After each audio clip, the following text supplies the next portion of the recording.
पहले से बनी हुई थी। और इस बीच एक और बड़ी खबर, अमेरिकी प्रेसिडेंट डोनाल्ड ट्रंप ने एक बार फिर से ईरान को बड़ी धमकी दी है। ट्रंप ने कहा कि ईरान के पास समझौता करने के अलावा कोई दूसरा रास्ता नहीं है। ट्रंप ने ईरान को चेतावनी देते हुए कहा है कि अगर पीस डील नहीं हुई तो अमेरिकी सेना हमले के लिए पूरी तरह तैयार है और आदेश मिलते ही कार्रवाई भी कर सकती है। दरअसल ट्रंप ने यह बताया कि सीज़फायर के दौरान अमेरिका ने अपनी सैन्य ताकत बढ़ाई है। उन्होंने कहा कि हमारे पास बहुत ज्यादा गोला बारूद है, हमने इस समय का इस्तेमाल तैयारी में किया। और इस बात की देखिए आशंका लगातार जताई जा रही थी कि ये सीज़फायर शायद उसी रिवाइव के लिए अमेरिका को इसकी आवश्यकता है, जबकि ईरान लगातार हमलों को झेल भी रहा है, पलटवार भी कर रहा है। और इस बीच एक और बड़ी खबर, तो ईरान की तरफ से भी अमेरिका और इजरायल को चेतावनी जारी कर दी गई है। ईरान के राष्ट्रपति के ऑफिस से जारी बयान में कहा गया है कि ईरान की शांति को कमजोरी समझना भूल होगी। दरअसल अमेरिका इजरायल को चेतावनी देते हुए यह भी कहा गया कि अगर हमला हुआ तो ऐसा जवाब दिया जाएगा कि दोबारा हिम्मत नहीं होगी। ईरान के विदेश मंत्री अब्बास अराक्ची ने यह कहा कि ईरानी बंदरगाहों की नाकेबंदी करना युद्ध की कार्रवाई है और इस प्रकार ये युद्ध विराम का उल्लंघन है। इसके साथ ही ईरान ने कहा कि ईरान जानता है कि प्रतिबंधों को कैसे बेअसर करना है, अपने हितों की रक्षा कैसे करनी है।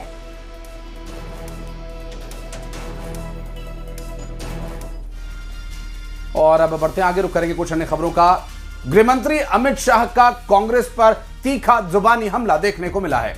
उन्होंने कहा है कि पीएम को आतंकवादी कहना खड़गे का शर्मनाक बयान है। अमित शाह ने कहा है कि खड़गे ने देश को शर्मिंदा किया है। दरअसल उनका कहना है नए निचले स्तर पर पहुंच रहा है। कांग्रेस निचले स्तर का नया रिकॉर्ड बना रही है, ये कहना है गृह मंत्री अमित शाह का। उन्होंने कहा कि कांग्रेस की गालियों का जनता जवाब देती है।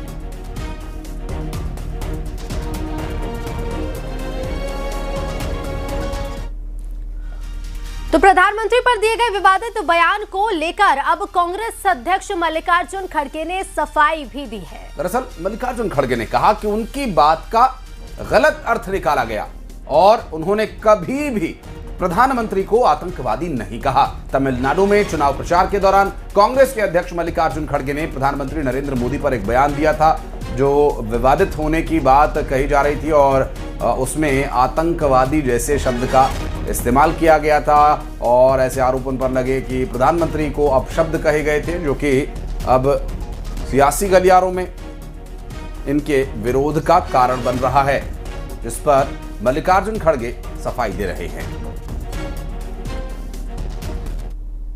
He is terrorizing people and political parties. I never said he is a terrorist. Terrorizing is, that's why he is terrorizing people and political parties.